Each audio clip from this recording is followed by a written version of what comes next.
I'm Dawn Matthews. Yes, hello. I've been referred to you because I'm inquiring about the refresher courses that you run. I'd like to find out a bit more about them. OK.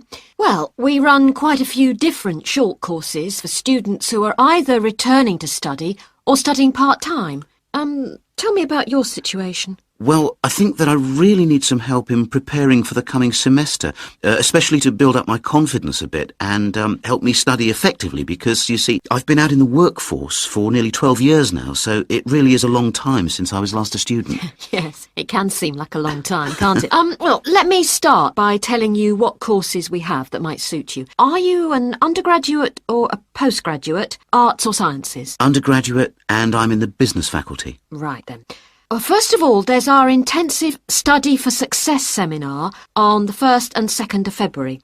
It's aimed at students like you who are uncertain about what to expect at college and looks at a fairly wide range of approaches to university learning to motivate you to begin your study and build on your own learning strategies. That sounds good. What are some of the strategies that are presented? Well, we try to cover all aspects of study. Some of the strategies in writing, for example, would be improving your planning for writing, organising your thinking, and building some techniques to help you write more clearly. With reading, there'll be sessions aimed at getting into the habit of analysing material as you read it, and tips to help you record and remember what you've read. It really is very important to begin reading confidently right from the beginning. There's also advice on how to get the most from your lectures and practice in giving confident presentations, as well as how to prepare for exams. What about the motivational side of things? Well, there's a range of motivational exercises that we do to help the students feel positive and enthusiastic about their study. The process of learning and exploring a subject can lead to a whole new way of looking at the world, and the study skills and techniques that you build up can be applied in all sorts of different ways. Actually, I'm very excited about the whole thing of taking up studying again, but, you know, I'm a little nervous about whether I'll manage to get everything done. I suppose it's the same for all mature students. Of course it is. Two of the key components of the course are time management and overcoming procrastination. People discover that once they learn to plan their days, all the work can be accomplished and there'll still be time for leisure. Is there an enrolment fee? Well, the cost is £30, which includes all course materials and morning tea. You have to arrange your own lunch. Well, that wouldn't be a problem. I already make sandwiches for my 3 kids and my wife and myself every day. I won't have to change my routine. No.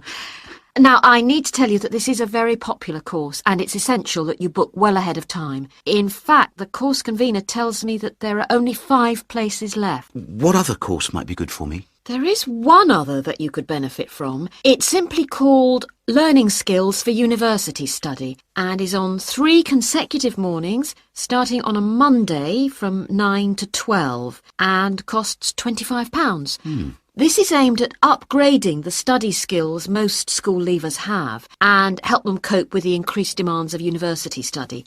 It focuses mainly on making students more responsible for their own success. What sort of things are covered in this course? Well, basically, it's more advanced thinking, note-taking, reading and writing strategies, but also some input about stress management. I think I'd be better off starting from the basics and looking at all the strategies, don't you? Yes, from what you've told me, I think that's more in line with your situation. All right then. Can I book a place on the Study for Success seminar course now? Yes. Let me just get out a registration form and take down your details.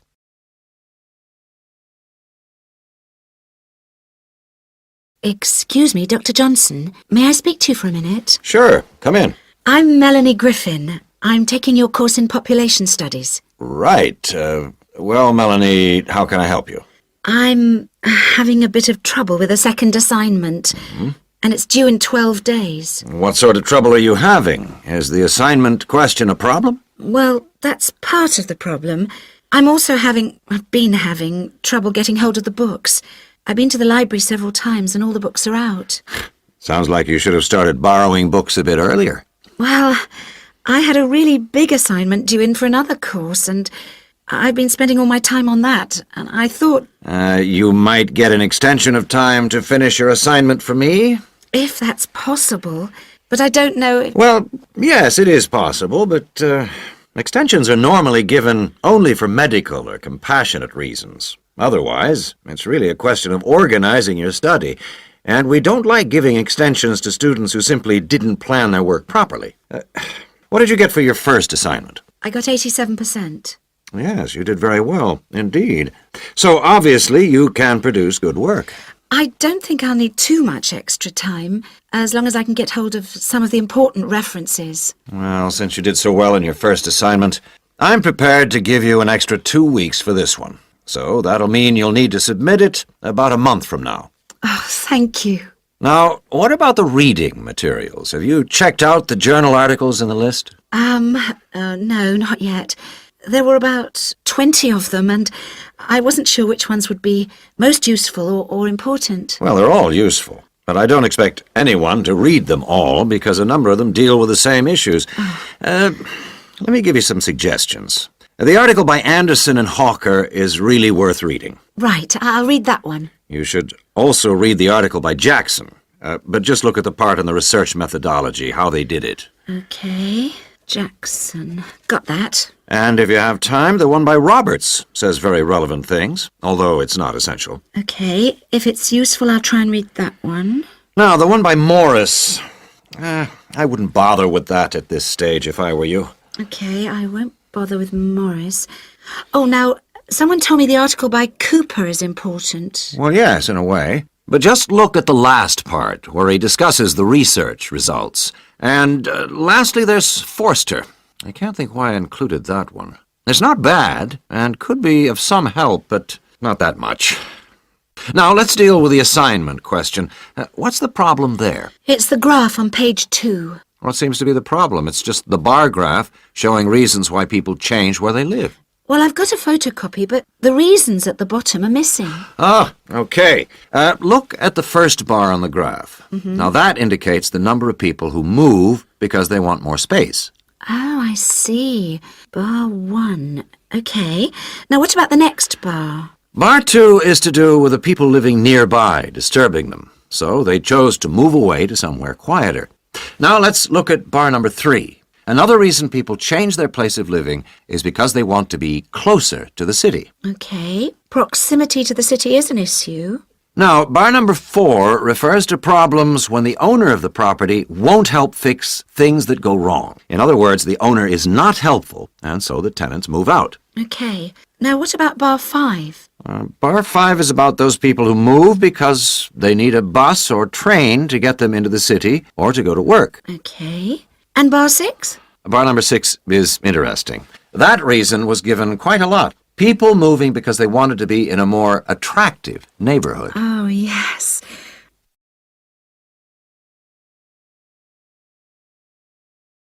I hope everything is going well. Right, we've been looking at problems some people have with eating, and today I'd like to focus on one you've probably come across in your reading. It is sometimes called binge eating disorder, or BED. As you know, I am not a particular fan of these acronyms, so I will refer to it by the alternative name, compulsive eating disorder. Has anybody heard of it? Yes, I have. In fact, I read a case study of a first-year university student who was diagnosed with it. Do you remember what the symptoms are? Of course, one symptom is that the person eats too much. Although that's true for other eating disorders as well, they also put on weight. That's right. Whereas in some other conditions, such as bulimia, they don't, and can actually lose weight. One thing that compulsive eating disorder and bulimia have in common, though, is that the person with the condition often becomes clinically depressed. Are you saying that everybody who is overweight is suffering from the disorder? Not at all. What makes the compulsive eater different is the pattern of the disorder. Initially, as we've said, the compulsive eater starts eating too much. This seems to be because the sufferer finds comfort in food and eating is seen as a way of coping with problems. They don't eat because they feel hungry. Mary, in the case study you read, was there any reference to what triggered the problem? I seem to recall that the student was suffering from stress because she was revising for exams and she started eating snacks, junk food, while she was studying.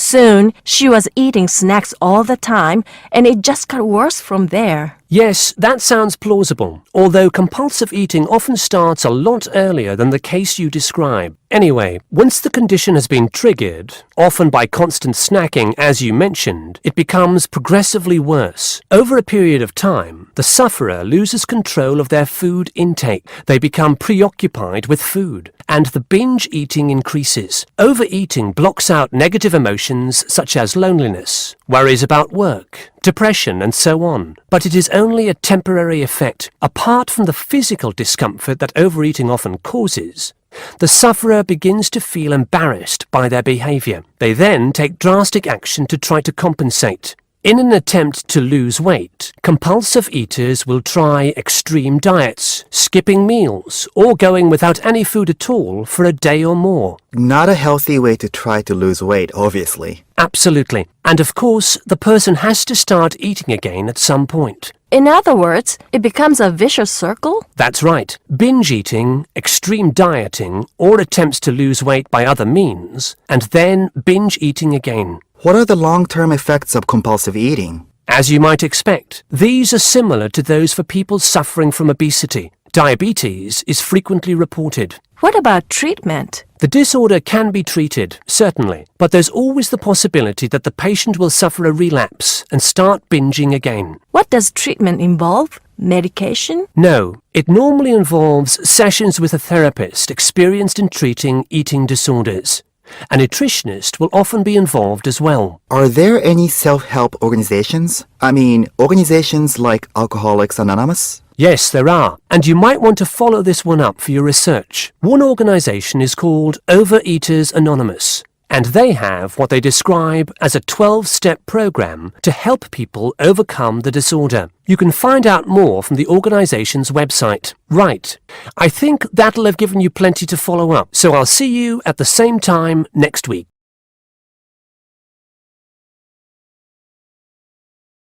Oh, there you are, good. Sorry I'm a bit late. There was a long queue.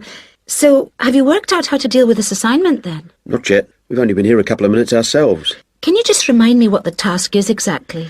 Well, there are three parts to it.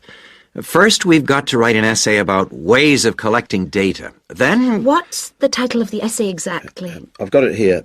Assess the two main methods of collecting data in social science research. And how much do we need to write? 1,500 words. That's for the essay. Then for the second part of the assignment, we have to choose one method of data collection and carry out a small-scale study, making appropriate use of the method chosen to gather data from at least 5 subjects. And then we have to write a report on the study? That's right, of 3,000 to 4,000 words. Did you get as far as discussing which form of data collection we should go for? Questionnaire or interview, isn't it? Yeah, I think we should use a questionnaire. It'll be so much less time-consuming than organising interviews, I reckon. Once we've agreed on the wording of it, we only have to send it out and wait for the responses. I think it probably would be quicker. But what did that article he gave us last week say about the quality of data from questionnaires? I'm pretty sure it recommended questionnaires as a source of highly reliable data. As long as you design the questionnaire properly in the first place, the data will be fine. No, I'm sure it talked about drawbacks as well, didn't it? Something about the response rate and the problems you get if it's too low? Yeah, but we only need data from 5 subjects anyway. Oh, I suppose so. Another drawback I remember it mentioned was that questionnaire data tends not to reveal anything unexpected because it is limited to the questions fixed in advance by the researcher. Come on, Rosa, this is only a practice. It's not meant to be real research, is it? Well, not sure about that. Maybe I'd better go through the article again, just to be sure. Can you remember what it was called? Sample Surveys in Social Science Research, I think. By Mehta.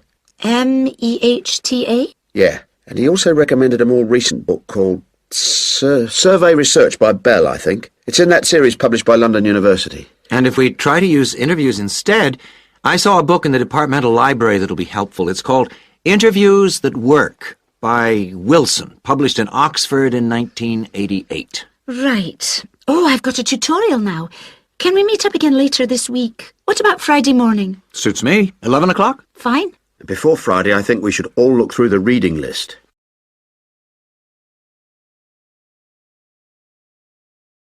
Right. Jason and Karen, now I asked you to look at the case study for Box Telecom as part of your exam assessment.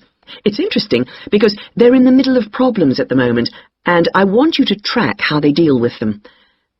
Let's start with you, Karen. Having read through the case study, can you just summarise what the problems were that Box Telecom had to take on board? Well, of course, what first came to their attention was that despite a new advertising campaign, they were suffering from falling sales, and this is something that had many causes. On top of that immediate problem, what had also happened over the last 2 years was that although they had invested in an expansion plan, they had to face up to increased competition, and before they had a chance to get to grips with the effects of that, they were stalled by a strike, and it was just when they were thinking about making a colossal investment in new machinery for their plants. So they were really in trouble. Yes, I think that's fair. And Jason, now you contacted the company, didn't you? What did the company define as the reasons for these problems? Well, I think they've hit on the right things. It would be easy to say they had invested too heavily or at the wrong time, but in fact the signs were good, and what they were set back by was high interest rates. At the same time, their longer-term problems, which were affecting their market share, were eventually credited to poor training, and having looked at the details in their last report, I think that's right. So, on to the larger issues then. Karen, what do you think the company will do?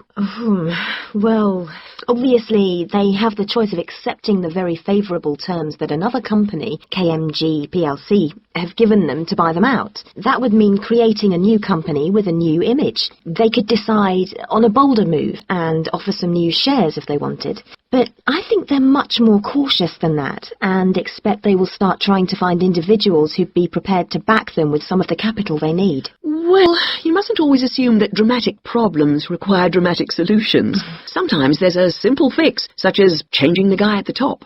If they truly are cautious, then I suspect they will seek to shut down some of their shops. But a more ambitious approach, and one which I think would have more chance of success, would be to alter how they're running things, the management layers and the processes. So, in your analysis, try to think of all the options. Jason? Yes, it's interesting because I found it a really useful company to study. Its problems cross all types of industries, and it's lucky it's so big. A smaller or even medium-sized company would have gone under by now. Ah, well, in fact, what I want you two to do is to go away when we've finished our discussion today and write a report. We've looked in general at the telecommunications market in the UK over the last few sessions, and I want you to take Box Telecom as an example and suggest some ways in which they might overcome their problems and outline the reasons why you think as you do. But try and keep it intrinsic to the company rather than dragging in other examples. Is that okay, Karen? Yes, I think I can do that.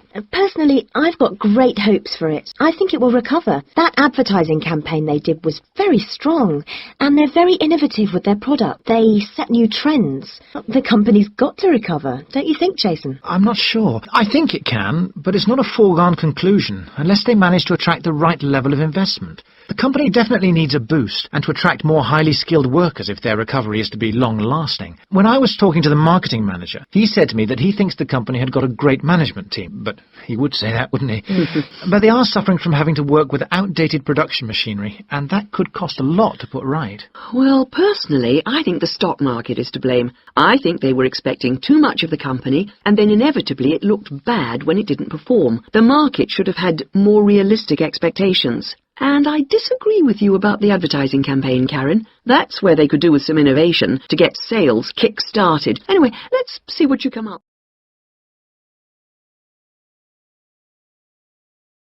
I just remembered I never filled in that form for Nick.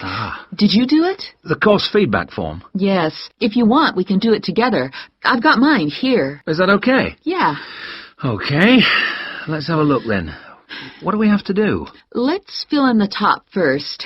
Let's see. Course code. It's communication in business. Okay. Communication in business. I do know that, but what's the code? CB16 something. CB162, isn't it? That's it. Okay. And dates. When did we start? I remember my birthday's on May 4th, and it was the day after. It must have been May 5th. Gosh, doesn't seem that long ago, does it? No. And we finish at the end of this week on Friday, so that's July 15th. 16th. Oh. Monday was the 12th. Yeah. Right, that was the easy bit. Now, let's have a look. Please give your comments on the following aspects of the course. OK, what's the first one? Oh, course organisation. What do you think? Clear. It was, wasn't it? Yeah, I think the organisation was clear. OK, anything else for course organisation? It was a good thing he gave us the course outline at the beginning in the first session. That was useful, so I'll put that down, shall I? Yeah. Now, going on to suggestions for improvement, one thing that wasn't so good, I think we could have done a bit more work at the beginning. I mean, at the beginning, it seemed dead easy. Yeah. I thought it was going to be really easy, and then all of a sudden in the second half of the course, we got a whole load of work. Yeah. Reading to do and essays and things. Yeah, it'd be better if it was more even. OK, now, course delivery. Does that mean teaching? Yeah, I suppose so. What I thought was really good on this course was the standard of teaching. Actually, I mean, some of the teachers were better than others, but the standard generally was fine. Much better than other courses I've been on. Yeah, I agree. Let's put that then. What about suggestions for improvement? I didn't think it was all that wonderful when we had great, long group discussion sessions that went on for hours and hours. Right. I don't mean we shouldn't have group discussions, just that they shouldn't go on too long.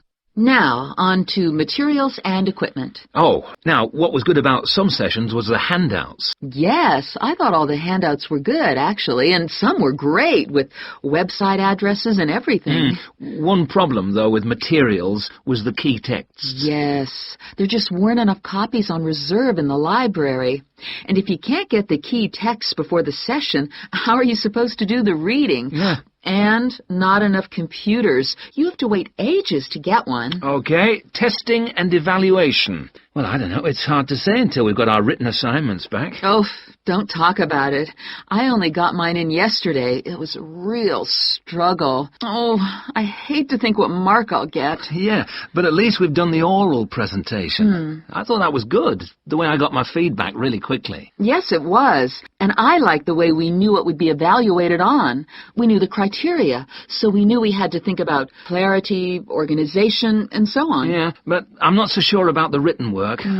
One thing, I think, is that there's just too much. It's really stressful. Oh, yes, I'd agree. And I don't see why they can't let us know the criteria they use for marking. The written assignments, but he told us. No, for the final exams. Oh. What are they looking for? What are the criteria? What makes a pass or a fail? Yeah, I never thought of that. It'd be really useful.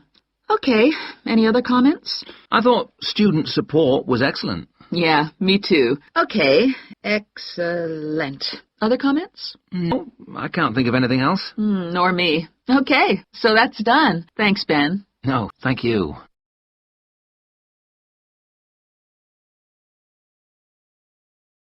First of all, I'd just like to say, Christina and Ibrahim, that I really enjoyed watching your video about student life last week. And I could see that the rest of the group did too. You did really well, and I hope that you got a lot out of it. I'd like to use this tutorial as a feedback session where you reflect on the experience of doing the project. So, Christina, I was wondering, what did you enjoy most about making the video? I liked using the camera. Is it the first time you've operated one like that? Yes, it is. Well, the results were very good. Anything else? I also enjoyed visiting one of the British students we filmed. I'd never been inside a British home before. Okay, Christina, thanks. What about you, Ibrahim? What did you enjoy? Well, for me, it was a very good chance to get to know students who are on other courses, because everyone in our group is studying English, and we don't usually have much to do with the rest of the college. Yes, good. Do you think you'll maintain the contact now? Well, I hope so. I've invited 3 of them to have dinner with me next week. Great.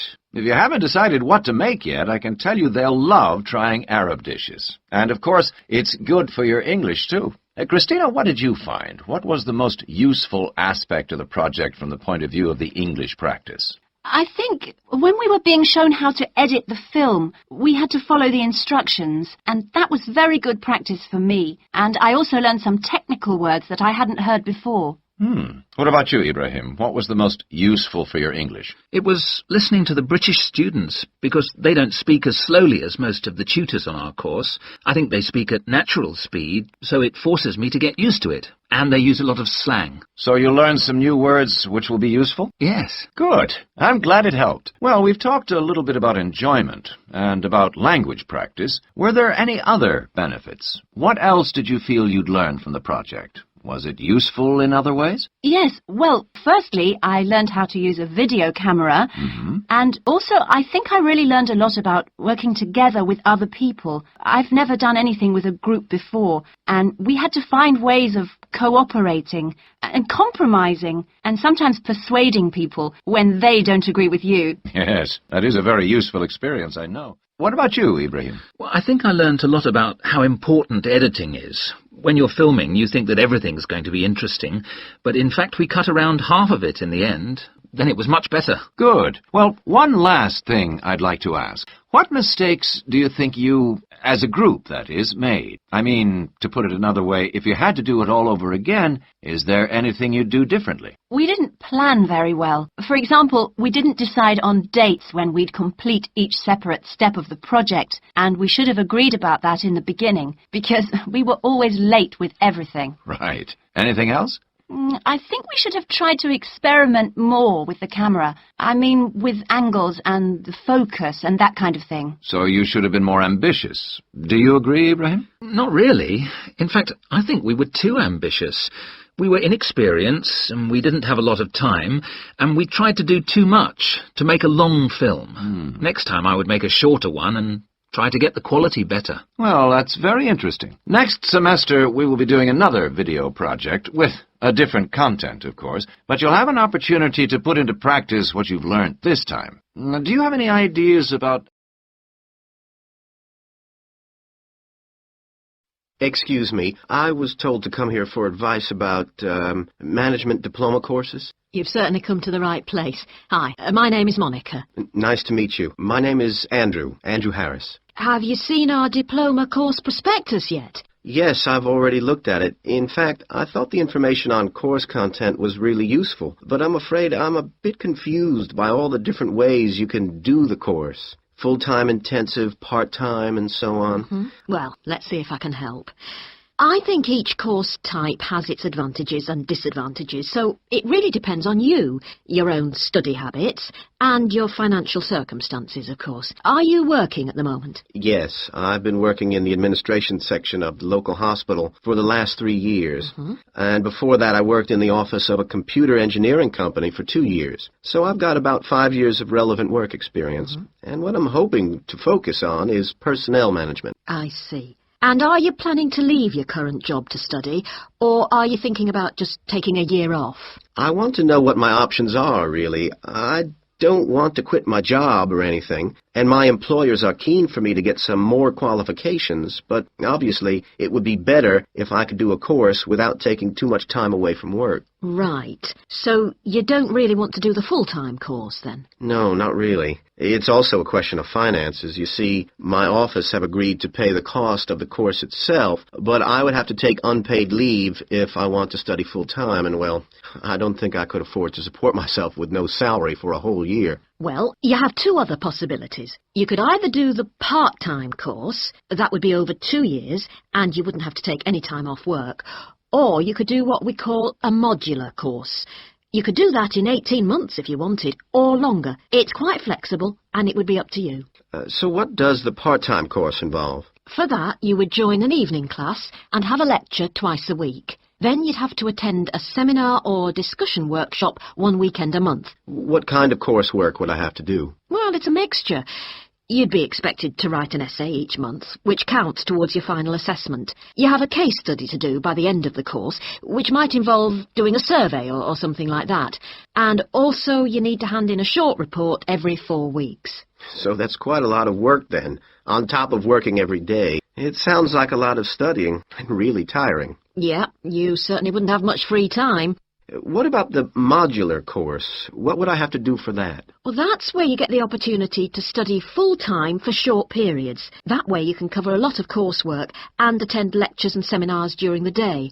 And each module lasts for one term, say about 12 weeks at a time. There are obvious advantages in this, the main one being that you can study in a much more intensive way, which suits some people much better. And how many of these modules would I have to do to get the diploma? The current programme is 2 modules, and then you have to choose a topic to work in more depth. But you can base that on your job, and so you don't need to be away from the office. And how long it takes is up to you. The important thing is that you don't have to study and work. You can focus on one thing at a time. Yes, I can see that. It certainly sounds attractive. It would be more expensive, though. I mean, I'd have to support myself without pay for each module. That's true, so that might be a problem for you.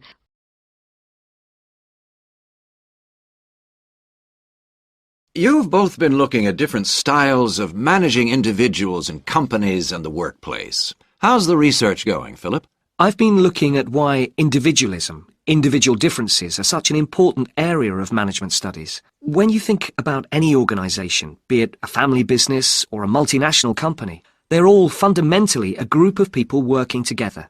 But it's what these individuals contribute to their places of work that makes you realise how important they are. Of course, they bring different ideas, but it's also their attitudes and their experiences of learning. Diversity is important in these areas too. So why do people behave so differently from one another at work? There are lots of reasons, but research has shown that a lot of it comes down to personality.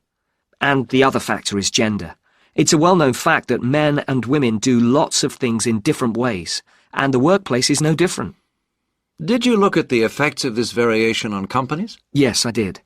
On the positive side, exposure to such diversity helps encourage creativity, which is generally an asset to a company. But unfortunately, individual differences are also the root of conflict between staff, and they can lead to difficulties for management, which can sometimes be serious. Thanks, Philip. So now I guess the 2 main things to remember here are to identify individual talent and then to utilize it. So, Janice, you were looking at identifying different talents in workers. Do you think this is easy for managers to do? Well, currently, teamwork is in fashion in the workplace, and in my opinion, the importance of the individual is generally neglected.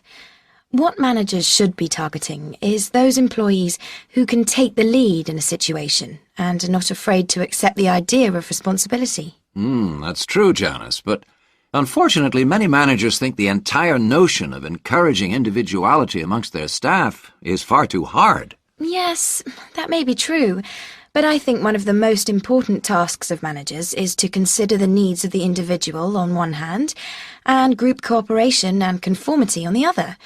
It requires creative thinking on the part of management to avoid tension. So, Janice, what kind of people do you think companies should be looking for? Well, it has to start from the very beginning, when companies are looking for new employees. When the personnel department is choosing between applicants, they need to look for someone who's broken the mould and can think for themselves. Instead, people making these decisions often use a range of psychological tests to see if a person is a problem solver or will do as they're told. I'm not convinced these qualities are actually the most important. So do you think being a good team player is overrated? No, it's not overrated. You do need to learn the rules and learn them fast. No individual can get around this if you're working in an organisation. So how should managers deal with this? Rewards.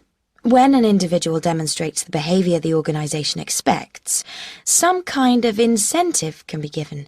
What's important here is that this happens right at the beginning, so new recruits learn the rules of the system immediately. Also, the incentive should be something the individual actually wants, and this isn't always just money. To come back to you, Philip, you were saying that recognition of good performers is essential. Now, what else should managers be looking for? Well, managing people means you not only have an understanding of your employees, but you also recognise the culture of the organisation. In fact, for some organisations, creativity and individuality may be the last thing they want to see during working hours. Very true. Yes, but managing people isn't as easy as it looks. For example, change in the workplace can be quite tricky, especially if there's a need to increase profit. And at times like these, managers may have to give priority to profit rather than individual staff needs.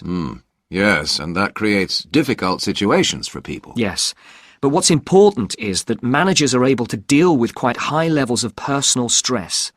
During times of change, they should be thinking not only about the strain on their staff, but take time out to think of themselves. Absolutely. So, what are the implications of that?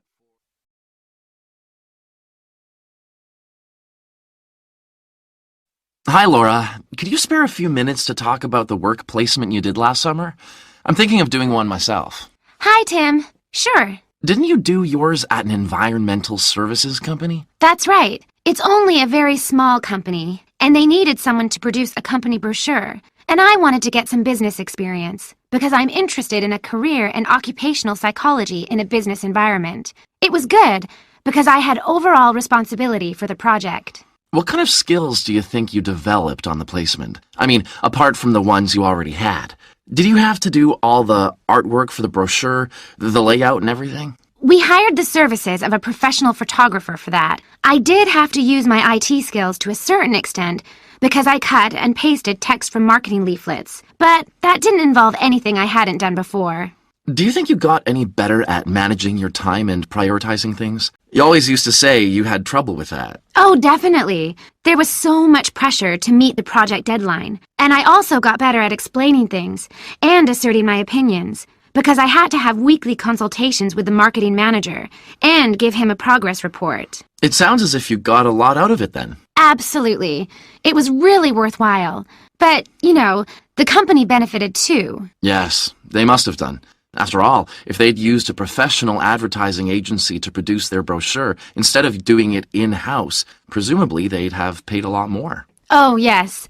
I worked it out. It would have been 250% more, and I thought the end result was good, even though we did everything on site. The company has quite a powerful computer, and I managed to borrow some scanning software from the university. The new brochure looks really professional. It enhances the image of the company straight away. So, in the long run, it should help them to attract clients and improve their sales figures? That's the idea, yeah. Well, all in all, it sounds very positive. I think I'll go ahead and apply for a placement myself. How do I go about it? It's easy enough to do, because there's a government agency called STEP, S-T-E-P, that organizes placements for students. You should start by getting their booklet with all the details. I expect you can download one from their website. Actually, they've got copies in the psychology department. I've seen them there. I'll just go to the office and pick one up. Right. And then, if I were you, after I'd looked at it, I'd go over all the options with someone. I suppose I should ask my tutor's advice. He knows more about me than anyone. One of the career officers would be better. They've got more knowledge about the jobs market than your personal tutor would have. Okay. And then, when you know what you want, you can register with STEP. You'll find their address in the booklet. And once you've registered, they assign you to a mentor who looks after your application. And then I suppose you just sit back and wait till you hear something? They told me at the careers office that it's best to be proactive and get updates yourself by checking the website for new placement alerts. Your mentor is supposed to keep you informed, but you can't rely on that.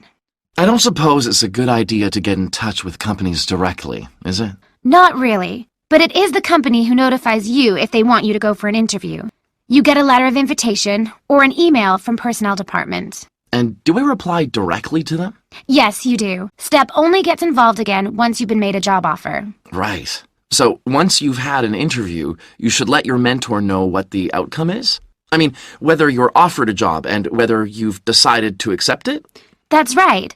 They'll inform the careers office once a placement has been agreed, so you don't have to do that. Is that all then? More or less. Only once you've accepted an offer, you'll probably have to supply a reference, because the placement will be conditional on that, and that's something you should ask your own tutor to provide. He knows about your academic ability, and also about your qualities, like reliability. Well, thanks very much for the information. I'm starting to look forward.